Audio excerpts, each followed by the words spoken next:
Hello dear students, स्वागत है आप सबका मेरे यूट्यूब चैनल नॉलेज हब में। आज हम डिस्कस करेंगे holder and holder in due course के टॉपिक को। ये जो टॉपिक है ये नेगोशिएबल इंस्ट्रूमेंट का ही एक पार्ट होता है। अब आप पूछेंगे कि नेगोशिएबल इंस्ट्रूमेंट का मीन्स क्या होता है, तो नेगोशिएबल का मीन्स होता है ट्रांसफ़र करना और इंस्ट्रूमेंट का मीन्स होता है रिटर्न डॉक्यूमेंट्स। इसमें promissory note, bills of exchange और चेक, ये सारे आइटम्स इसमें आते हैं, जिसको हम एक पर्सन किसी सेकंड पर्सन को या सेकंड पर्सन किसी थर्ड पर्सन को ट्रांसफ़र कर सकता है। सो अब हम देखते हैं सबसे पहले होल्डर कौन होता है। तो ध्यान पे रखिएगा, होल्डर हम देखेंगे अभी और एक हम देखेंगे होल्डर इन ड्यू कोर्स को। अब होल्डर होने के लिए बेसिकली हमें टोटल 2 क्वालिटीज़ चाहिए होती है। सबसे फर्स्ट क्वालिटी है होल्डर होने के लिए कि हमारे पास जो भी इंस्ट्रूमेंट है, चाहे वो चेक हो, प्रॉमिसरी नोट हो या बिल्स ऑफ एक्सचेंज हो, उसका जो पोजीशन है और उसका जो राइट है वो हमारे पास होना चाहिए। और इसके अलावा जो पेमेंट है, पेमेंट हम रिसीव करेंगे अपने नाम से। ये 2 क्वालिटीज़ होनी चाहिए। सपोज़ अगर एक एग्जांपल के तौर पे ले, तो सपोज़ अगर मैं अपने दोस्त को अगर एक चेक देता हूँ 2000 रुपये का और उसको बोलता हूँ लो ये तुम्हारा पेमेंट है, तो उस कंडीशन में ध्यान पे रखिएगा मेरा जो फ्रेंड है उसके पास उस चेक का मालिकाना हक या पोजीशन है, उसके पास राइट है उस चेक का, और साथ साथ वो बैंक में जाकर उस पेमेंट को बैंक से रिडीम भी कर सकता है, बैंक से वो पेमेंट ले भी सकता है। तो एक सीधी सी बात है, ये बहुत सिंपल सा ये चीज़ है। अब सेकेंड थिंग हम देखते हैं होल्डर इन ड्यू कोर्स को। होल्डर इन ड्यू कोर्स को, तो होल्डर इन ड्यू कोर्स को देखने से पहले ध्यान रखिएगा, होल्डर इन ड्यू कोर्स होने के लिए हमें टोटल 5 क्वालिटीज़ होनी चाहिए। सबसे पहला जो पर्सन है वो होल्डर होना चाहिए। सेकेंड, जो पर्सन है उसके पास कंसिडरेशन होना चाहिए। ये क्या होता है अभी मैं आपको बताऊंगा। थर्ड है विद इन ड्यू डेट होना चाहिए, विद इन ड्यू डेट। और लास्ट है विद इन गुड फेथ। अब ध्यान रखिए, ये 4 क्वालिटी अगर किसी पर्सन के पास होता है, जब इंस्ट्रूमेंट का जब हम ट्रांसफ़र करते हैं तो ये 4 क्वालिटी या किसी पर्सन के पास होता है तो वह person holder in due course बन जाता है। अब हम स्टेप बाय स्टेप देखते हैं। तो देखिए, होल्डर का मीन्स होता है, जैसे अभी हमने बताया कि राइट या पोजीशन होना चाहिए आपके पास, उस चेक का मालिकाना आपके पास होना चाहिए। और इसके अलावा पेमेंट भी आप ही बैंक से उसका लेंगे, आप रिडीम करेंगे बैंक में जाके। तो ये होल्डर की क्वालिटी होती है। अब होल्डर इन ड्यू कोर्स के लिए ध्यान रखें, सेकंड पॉइंट है कंसिडरेशन। कंसिडरेशन का मीनिंग ये होता है कि अगर आपको कोई इंस्ट्रूमेंट दे रहा है, चाहे वो चेक हो, बिल्स ऑफ एक्सचेंज हो या प्रॉमिसरी नोट, वो किसी कंसिडरेशन के बिहाफ में ही फर्स्ट पर्सन किसी सेकंड पर्सन को ये ट्रांसफ़र कर रहा होगा। अभी एक एग्जांपल मैं आपको बताऊंगा। Then within due date, जो भी इंस्ट्रूमेंट आपको मिलता है वो मैच्योरिटी डेट के पहले ही आपको दिया जाता है। ऐसे नहीं कि सपोज़ आज अगर 1 जनवरी है और मैं आपको 31 दिसंबर का चेक दूँ, ऐसा नहीं होगा। विद इन ड्यू डेट ही होता है। और विद इन गुड फेथ का मतलब ये होता है कि जो भी इंस्ट्रूमेंट आपको दिया जा रहा है, चाहे वो चेक हो या जो भी इंस्ट्रूमेंट हो, एक चीज़ ध्यान पे रखिएगा, वो हमेशा गुड फेथ में ही दिया जाता है। गुड फेथ का मीनिंग ये होता है कि कोई चोरी का ना हो। सपोज़ अगर मैं किसी को कोई चेक देता हूँ बट वो चोरी का है किसी सेकंड पर्सन को, तो वो ये गुड फेथ में नहीं होगा। अब एक एग्जांपल हम देखते हैं और इस एग्जांपल में हम समझने की कोशिश करेंगे कि holder and holder in due course कौन होता है।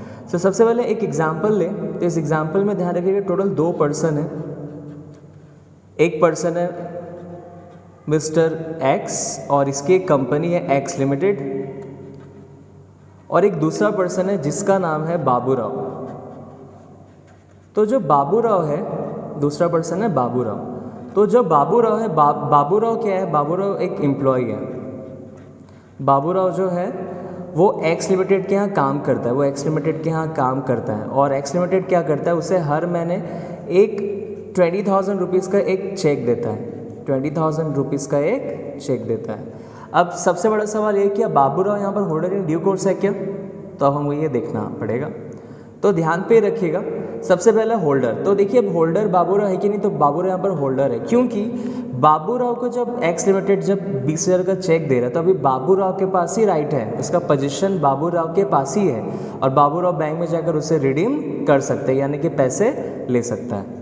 सेकेंड है कंसिडरेशन। अभी मैंने बताया कि फ़ायदा जो दोनों पार्टीज़ को होना चाहिए। तो देखिए बाबूराव जो है एक्स लिमिटेड को फ़ायदा पहुँचा रहा है और एक्स लिमिटेड क्या है वो जॉब या सर्विस कर रहे हैं। और उसके भी में एक्स लिमिटेड उसे 20,000 रुपीज़ का सैलरी के तौर पे चेक दे रही है, तो कंसिडरेशन दोनों पार्टीज़ को यहाँ पर फ़ायदा हो रहा है। इसके अलावा विद इन ड्यू डेट, एक चीज़ ध्यान पर रखें, एक्स लिमिटेड उससे जो भी चेक दे रही है तो वो definitely within due date ही होगा। सीधी सी बात है, आपको आपका बॉस अगर आपको कोई चेक देता है तो वो आपको मैच्योरिटी डेट के पहले का ही देगा, ना कि मैच्योरिटी डेट के बाद का। तो डेफिनेटली यहाँ पर वो जो चेक दे रहा है वो विद इन टाइम ही है। और इसके अलावा with in good faith, with in good faith का मतलब है कि बॉस जो है उसे जो भी चेक दे रहा है डेफिनेटली वो चेक उसके बॉस का ही है, एक्स लिमिटेड कंपनी का ही है, तो ये भी विद इन गुड फेथ में आएगा। तो यहाँ जो बाबू राव है ये होल्डर इन ड्यू कोर्स हो जाएगा। अब एक हम डिफरेंस देखते हैं कि होल्डर इन ड्यू कोर्स, तो मैंने आपको बता दिया कि 4 क्वालिटीज होनी चाहिए, बट होल्डर में क्या होता है। तो देखिए यहाँ भी 2 एग्जाम्पल लेते हैं। मान लीजिए एक पर्सन है मिस्टर ए और एक दूसरा पर्सन है मिस्टर बी।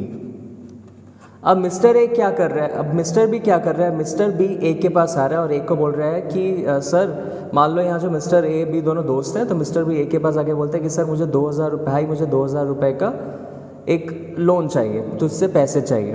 तो दोस्त ये बोलता है ठीक है मैं पैसे तुझे दे देता हूँ, बट मैं तुझे चेक देता हूँ। तो यहाँ पर ध्यान पे रखिए, मिस्टर ए ने क्या किया, 2,000 का एक चेक दे दिया मिस्टर बी को और बोला कि इसका पेमेंट कब करोगे।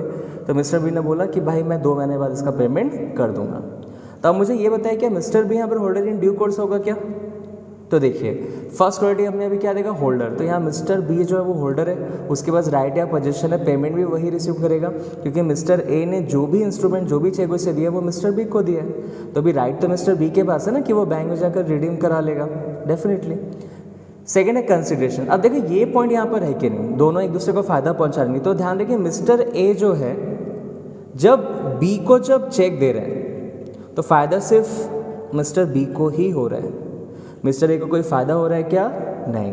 तो यहाँ पर देखिए कंसिडरेशन का पॉइंट यहाँ पर मिसिंग है, फ़ायदा से मिस्टर बी को ही हो रहा है, मिस्टर ए तो कुछ फ़ायदा नहीं हो रहा है। तो यहाँ पर ध्यान रखें चारों पॉइंट्स कंपलसरी अप्लाई होनी चाहिए। तो ये कंडीशन यहाँ पर अप्लाई, कंसिडरेशन वाला जो पॉइंट यहाँ पर अप्लाई नहीं हो रहा है। और इसके अलावा within due date, mister A उसे जो भी चेक दे रहा है वो टाइम के पहले का ही दे रहा है, मैच्योरिटी डेट का पहले का ही दे रहा है। और इसके अलावा with in good faith, mister A अपना ही चेक मिस्टर बी को दे रहा है। तो इस कंडीशन में ध्यान रखिए कि मिस्टर बी फर्स्ट, थर्ड और फोर्थ कंडीशन तो फुलफिल कर रहा है बट सेकंड कंडीशन फुलफिल नहीं कर रहा। तो इसलिए जो मिस्टर बी है उसका जो कंडीशन होगा ये होगा holder. So thank you so much मेरे इस वीडियो को देखने के लिए। उम्मीद है आपको ये वीडियो समझ में आया होगा।